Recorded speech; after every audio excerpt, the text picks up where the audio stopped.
ಈ ಅವಧಿಯಲ್ಲಿ ದ್ವಿತೀಯ BCom ತರಗತಿಯ 2ನೇ ಪಠ್ಯಭಾಗ ಒಂದು ಪ್ರಾತಃ ಕಾಲ ಈ ಭಾಗವನ್ನು ಈಗ ಎತ್ಕೊಳ್ಳಿಕ್ಕಿದ್ದೇನೆ.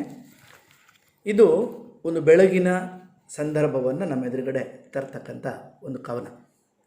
ಒಂದು ಬೆಳಗು ಹೇಗಾಗತ್ತೆ, ಒಂದು ಬೆಳಗು ಕೊಡತಕ್ಕಂಥ ಸಂದೇಶ ಏನು ಎನ್ನುವುದನ್ನು ನಮ್ಮ ಎದುರುಗಡೆ ಒಂದು ಪುಟ್ಟ ಅನುಭವವನ್ನು, ಬೆಳಗಿನ ಆ ಪುಟ್ಟ ಅನುಭವವನ್ನು, ಚೇತೋಹಾರಿಯಾದ ಅನುಭವವನ್ನು ನಮ್ಮ ಎದುರುಗಡೆ ಇಡ್ತಕ್ಕಂಥ ಕವನ ಇದು ಪಾಂಡೇಶ್ವರ ಗಣಪತಿ ರಾಯರ ಒಂದು ಕವಿತೆ ಚಂಗಲವೇ ಎನ್ನುವಂಥ ಆ ಕವನ ಸಂಕಲನದಿಂದ ಆಯ್ದುಕೊಂಡಿರತಕ್ಕಂಥ ಒಂದು ಕವಿತೆ.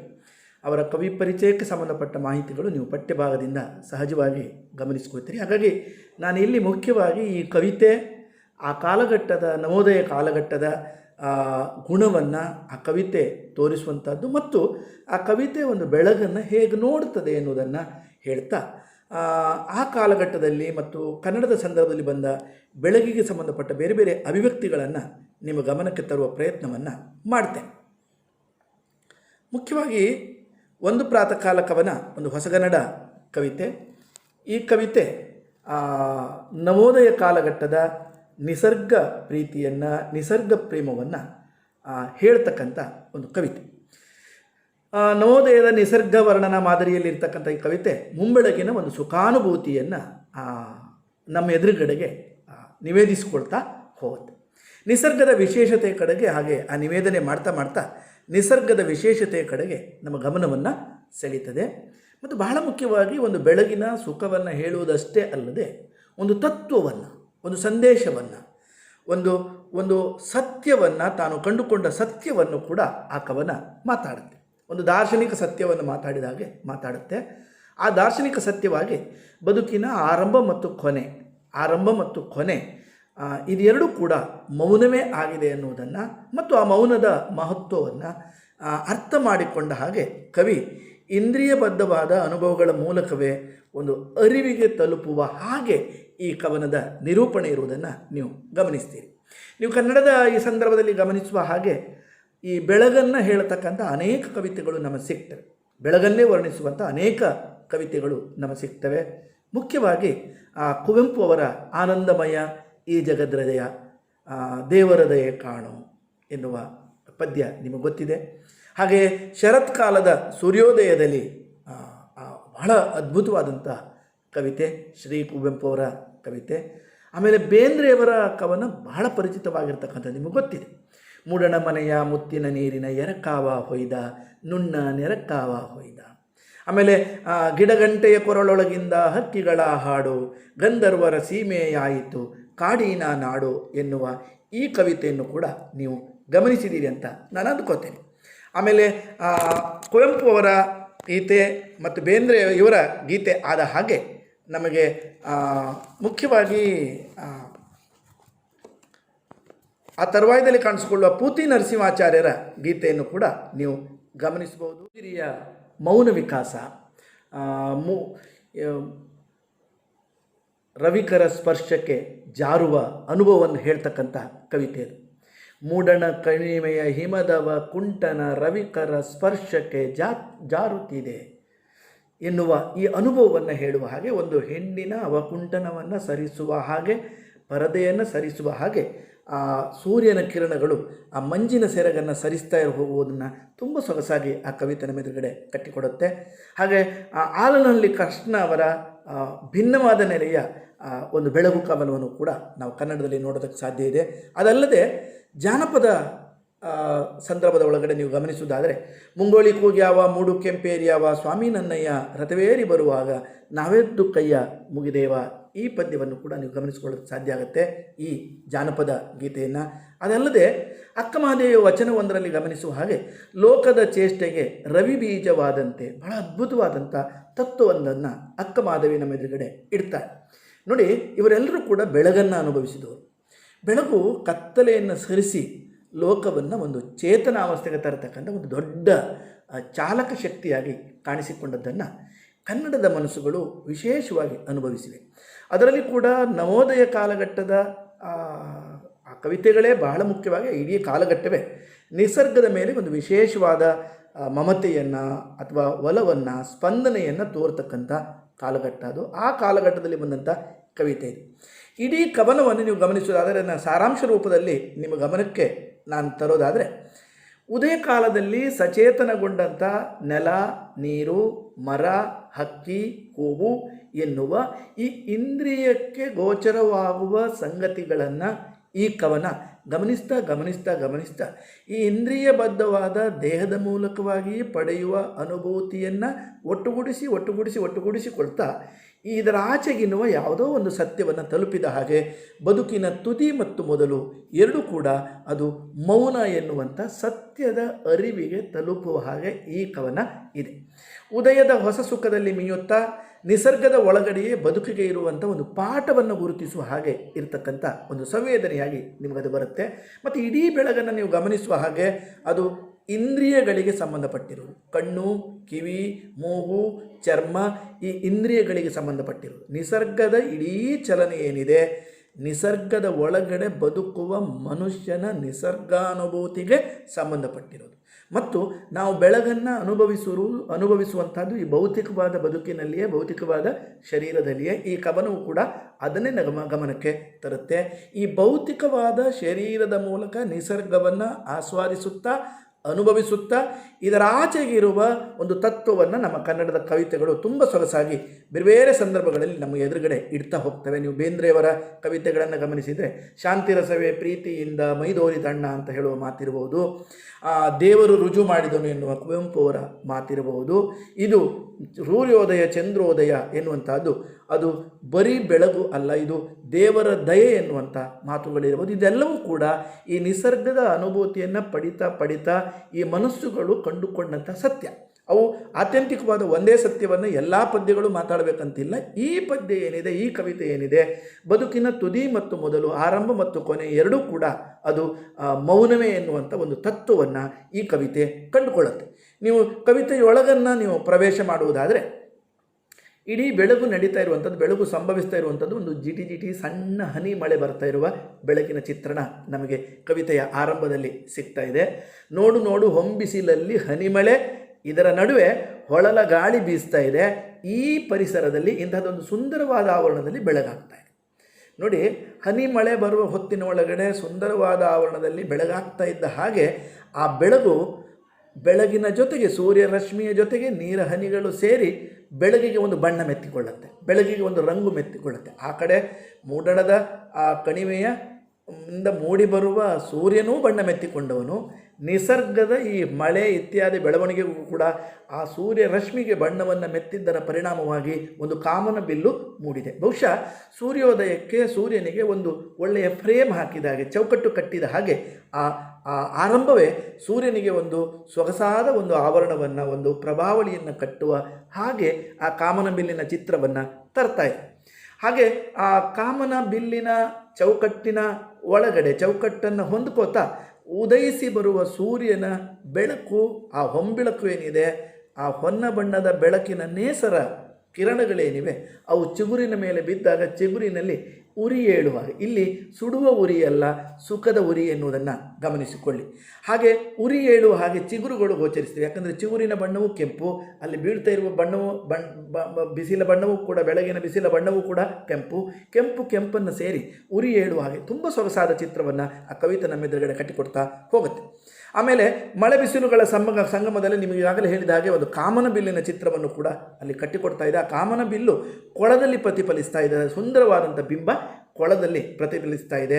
ಬೆಳಗಿನ ಕಣ್ಸುಕಕ್ಕೆ ಮಾವಿನ ಮರದಲ್ಲಿ ಕೂತು ಕೂಗುವ ಕೋಗಿಲೆಯ ಹುಲಿ ಕೂಡ ಅದರ ಜೊತೆಯಲ್ಲಿ ಸೇರುವ ಮೂಲಕವಾಗಿ ಅತ್ಯಂತ ಸೊಗಸಾದಂಥ ಕಣ್ಣು ಮತ್ತು ಕಿವಿಗೆ ಹಿತವೆನಿಸುವ ಎರಡೂ ಸುಖಗಳು ಏಕಕಾಲದಲ್ಲಿ ಸಂಭವಿಸ್ತವೆ. ನೋಡಿ, ನೋಟದ ಸುಖ ಮತ್ತು ಕೇಳುವ ಕಿವಿಯ ಸುಖ, ಕಣ್ಸುಖ ಮತ್ತು ಕಿವಿ ಸುಖ ಎರಡೂ ಕೂಡ ಸಂಭವಿಸ್ತವೆ. ಬಟ್ ಅಲ್ಲಿಗೆ ಲಿಮಿಟ್ ಆಗೋದಿಲ್ಲ.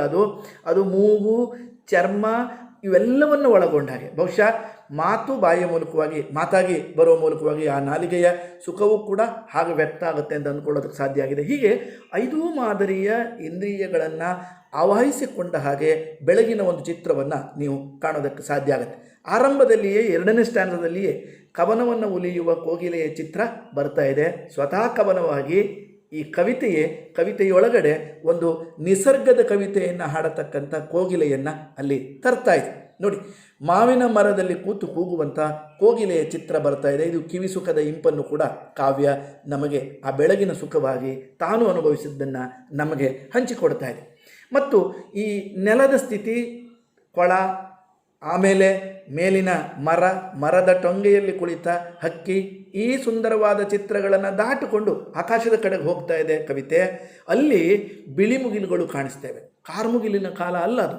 ನೋಡಿ, ಶರತ್ ಕಾಲದ ಹಾಗೆ ಇದೆ ಅದು. ಅದರ ಚಿತ್ರ ಗಮನಿಸಿದರೆ ನಿಮಗೆ ಬಿಳಿ ಮುಗಿಲು ಮಳೆ ತರುವ ಮುಗಿಲಲ್ಲ, ಆದರೆ ಅತ್ಯಂತ ಸೊಗಸಾದ ಮುಗಿಲು. ಗಮನಿಸ್ಕೊಳ್ಳಿ, ಬಾನಿನ ಜಗುಲಿಯ ನೀಲಿಯಲ್ಲಿ ಬಿಳಿ ಮುಗಿಲಿನ ಕೋಸಾಡುತ್ತಿದೆ ಅಂತ GSS ಒಂದು ಕಡೆ ಬರೀತಾರೆ. ಆ ಬಿಳಿ ಮುಗಿಲುಗಳು ಮಗುವಿನ ಹಾಗೆ ಕಾಣಿಸ್ತವೆ ಕವಿಗೆ. ಇಲ್ಲಿ ಆ ಬಿಳಿ ಮುಗಿಲುಗಳು ಬೆಳ್ಳಂಬೆಳಗಿನ ಹೊತ್ತಿನಲ್ಲಿ ಆಕಾಶಕ್ಕೆ ಕೊಡೆ ಹಿಡಿದ ಹಾಗೆ ಕವಿಗೆ ಕಾಣಿಸ್ತವೆ. ನೋಡಿ, ಕವಿಯ ಕಲ್ಪನೆಯ ಚಿತ್ರ ಹೇಗೆ ಅಲ್ಲಿ ಅನಾವರಣ ಆಗ್ತಾ ಇದೆ ಅನ್ನೋದನ್ನು ಗಮನಿಸಿ.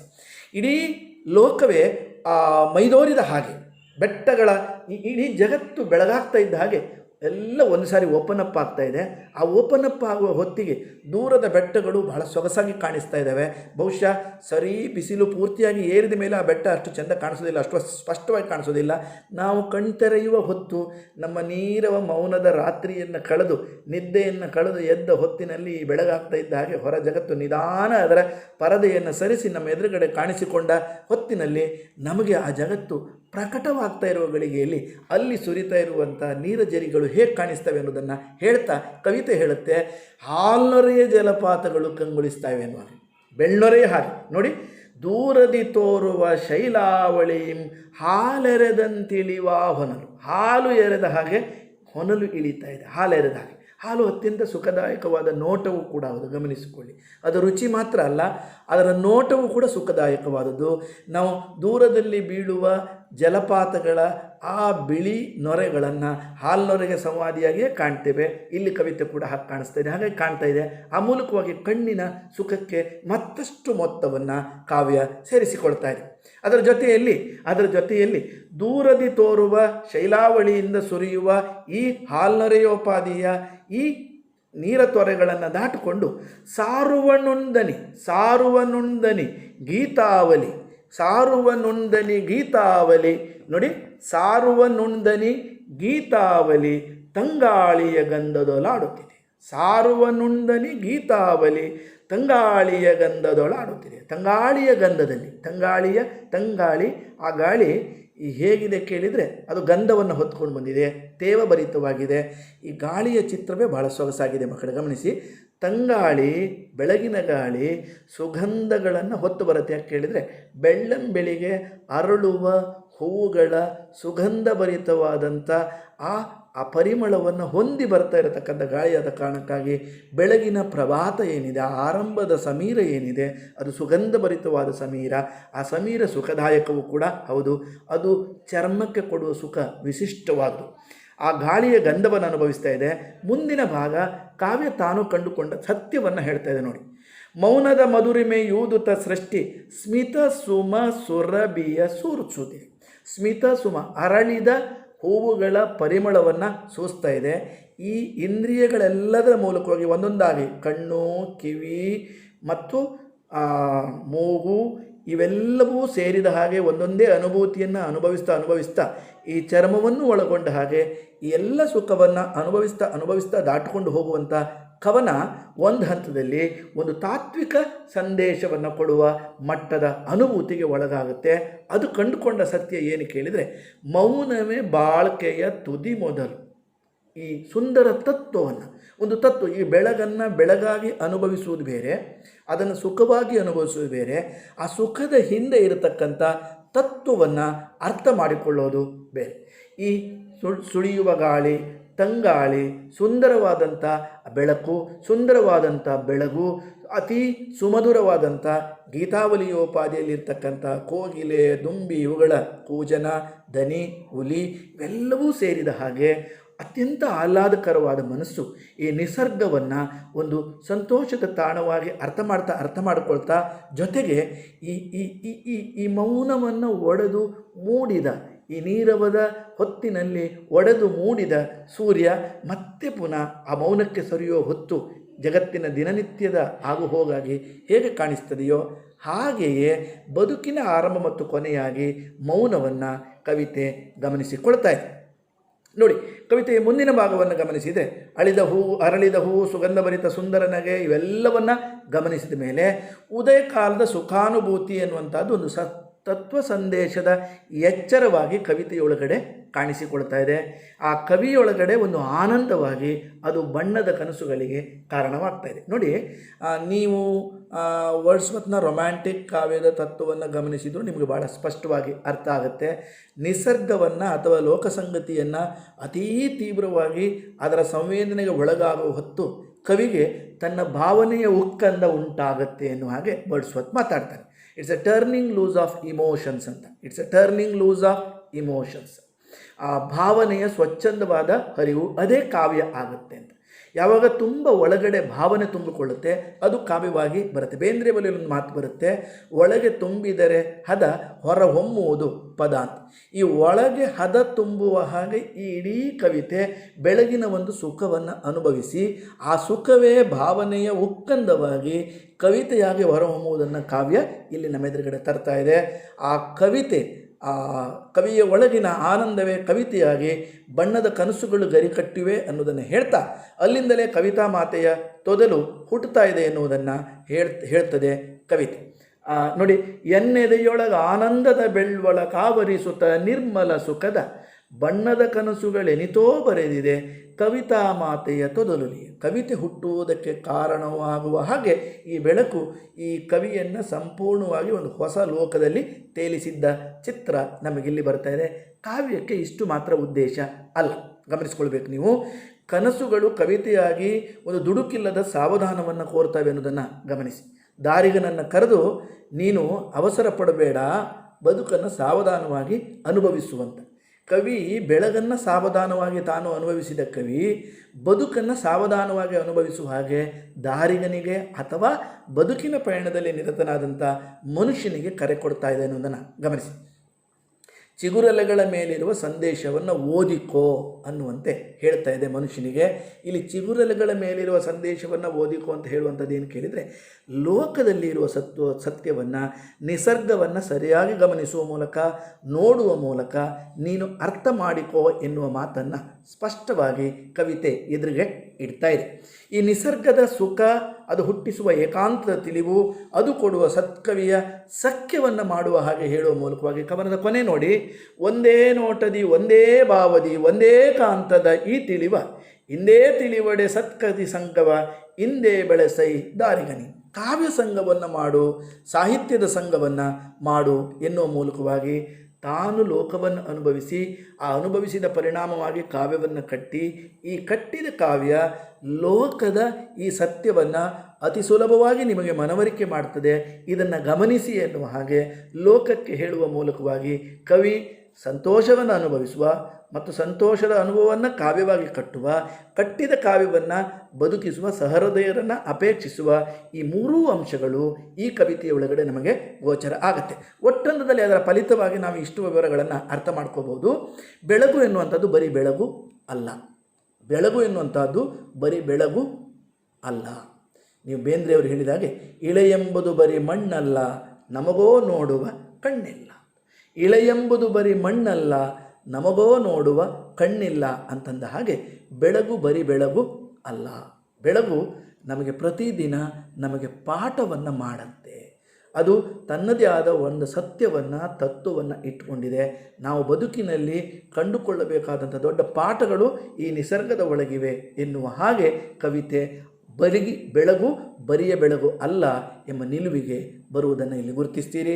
ಜೊತೆಗೆ ಇಡೀ ಲೋಕ ಅಕ್ಕಮಹಾದೇವಿಯವರ ಕವಿತೆಯಲ್ಲಿ ಗಮನಿಸಿದ ಹಾಗೆ ಲೋಕದ ಚೇಷ್ಟೆಗೆ ರವಿಬೀಜವಾದಂತೆ ಇಡೀ ಲೋಕ ಒಂದು ಸಚೇತನಕ್ಕೆ ಒಳಗಾಗುವುದನ್ನು ನೀವಲ್ಲಿ ಗಮನಿಸ್ತೀರಿ. ಜನಪದ ಮನಸ್ಸುಗಳನ್ನು ಗಮನಿಸಿದರೆ ಇಡೀ ಲೋಕಕ್ಕೆ ಸ್ವಾಮಿ ರಥ ಏರಿ ಬರೋದು, ಇವರು ಎದ್ದು ಕೈ ಮುಗಿದು ಆಮೇಲೆ ಚಟುವಟಿಕೆಗೆ ತೊಡಗೋದು. ಇಡೀ ಜಗತ್ತು ಚಟುವಟಿಕೆಗೆ ಮಗುಚಿಕೊಳ್ಳುವ, ಇಡೀ ಜಗತ್ತು ಹೊಸ ಚೇತನಾವಸ್ಥೆಗೆ ಒಳಗಾಗುವ ಸಂಧಿಕಾಲವಾಗಿ ಬಹುಶಃ ಎಲ್ಲ ಮನಸ್ಸುಗಳು ಈ ಬೆಳಗನ್ನು ಸೂಕ್ಷ್ಮವಾಗಿ ಗಮನಿಸುವ ಎಲ್ಲ ಮನಸ್ಸುಗಳು ಗಮನಿಸಿವೆ, ಲೋಕದ ಜೀವಂತಿಕೆಯ ದರ್ಶನವನ್ನು ಮಾಡಿಕೊಂಡಿವೆ ಅನ್ನೋದನ್ನು ಗಮನಿಸಿ ಈ ಕವಿತೆಯು ಕೂಡ ಹಾಗೆ. ಮತ್ತು ಮೌನ ತತ್ವದ ಅರಿವು ಹಾಗೂ ಕರ್ತೃವಾದ ಕವಿಯ ಮಹತ್ವ ಇವೆರಡನ್ನೂ ಕೂಡ ಈ ಕವಿತೆ ನಮ್ಮೆದುರುಗಡೆ ಇರುತ್ತೆ. ಒಂದು ಮೌನ ತತ್ವ ಬಹುಶಃ ಶಬ್ದದ ಆಚೆಗಿರುವ ನಿಶಬ್ದ ಶಬ್ದಕ್ಕಿಂತ ದೊಡ್ಡದು. ನಮಗೆ ಗೊತ್ತಿದೆ, ಲೋಕದ ಎಲ್ಲ ಆಗುಹೋಗುಗಳು ಕೂಡ ಮೂಲಭೂತವಾಗಿ ಅವು ಮೌನದಿಂದ ತೊಡಗುತ್ತವೆ. ಒಂದು ಆರಂಭ ಎನ್ನುವುದು ಒಂದು ನೀರವತೆಯಿಂದಲೇ ಆರಂಭ ಆಗುತ್ತೆ, ಒಂದು ಬಯಲಿನಿಂದಲೇ ಆರಂಭ ಆಗುತ್ತೆ. ಆ ಆರಂಭದ ಕುರಿತಂತೆ, ಆ ಬಯಲಿನ ಕುರಿತಂತೆ, ಆ ಮೌನದ ಕುರಿತಂತೆ ಈ ಕವಿತೆ ತುಂಬ ಉತ್ಸುಕವಾಗಿ ಮಾತಾಡುತ್ತೆ. ಮುಖ್ಯವಾಗಿ ಈ ಕವಿತೆ ಒಂದು ನವೋದಯ ಕಾಲಘಟ್ಟದ ನಿಸರ್ಗದ ಕುರಿತಾದಂಥ ತೀವ್ರ ಆಸಕ್ತಿಯಿಂದ ಬರೆಯತಕ್ಕಂಥ ಒಂದು ಆಟಿಟ್ಯೂಡ್ ಏನಿದೆ, ಪ್ರವೃತ್ತಿ ಏನಿದೆ, ಆ ಪ್ರವೃತ್ತಿಯನ್ನು ಉದಾಹರಿಸಬಹುದಾದಂಥ ಕವಿತೆ ಇದು. ನಮ್ಮದೇ ಪರಿಸರದ ಬ್ರಹ್ಮಾವರಕ್ಕೆ ಹತ್ತಿರದಲ್ಲಿದ್ದಂಥ ಆ ಪಾಂಡೇಶ್ವರದವರಾದಂಥ ಗಣಪತಿ ರಾಯರು, ಬಹುಶಃ ಇವರು ತುಂಬ ಹಳೆಯ ಕಾಲದವರು. ಮುಳಿಯ ತಿಮ್ಮಪ್ಪಯ್ಯ ಮತ್ತು ಐರೋಡಿ ಶಿವರಾಮಯ್ಯನವರ ಒಂದು ಶಿಷ್ಯತ್ವವನ್ನು ಪಡೆಯುವ ಅವಕಾಶವನ್ನು ಪಡೆದವರು. ಬಹುಶಃ ಹೆಚ್ಚು ಪರಿಚಿತರಾದಂಥ ಕವಿ ಅಲ್ಲ, ಆದರೂ ಕೂಡ ನಮ್ಮ ಪರಿಸರದವರು ಮತ್ತು ಅವರ ಈ ಕವಿತೆ ಭಾಳ ಸೊಗಸಾದ ಕವಿತೆ. ಮತ್ತು ಆ ಕಾಲಘಟ್ಟದ ನವೋದಯ ಮನೋಧರ್ಮವನ್ನು ಅರ್ಥ ಮಾಡಿಕೊಳ್ಳೋದಕ್ಕೆ ಒಂದು ಪೂರಕವಾಗಿ ನಮ್ಮದೇ ಪರಿಸರದ ಕವಿಯೊಬ್ಬರು ಬರೆದ ಕವಿತೆಯನ್ನು ನಿಮಗೆ ಪಠ್ಯವಾಗಿ ಇಡಲಾಗಿದೆ ಅನ್ನೋದನ್ನು ನಿಮ್ಮ ಗಮನಕ್ಕೆ ತರ್ತಾ ಇದ್ದೀವಿ. ಇಷ್ಟು ಮಾಹಿತಿಯನ್ನು ನಿಮಗೆ ಈ ಹೊತ್ತಿನಲ್ಲಿ ಇಡ್ತಾ ಈ ಪಠ್ಯವನ್ನು ಒಂದು ಸೆಷನ್ನಿಗೆ ನಾವು ಸಮಾಪನಗೊಳಿಸ್ತಾ ಇದ್ದೀವಿ. ನಮಸ್ಕಾರ.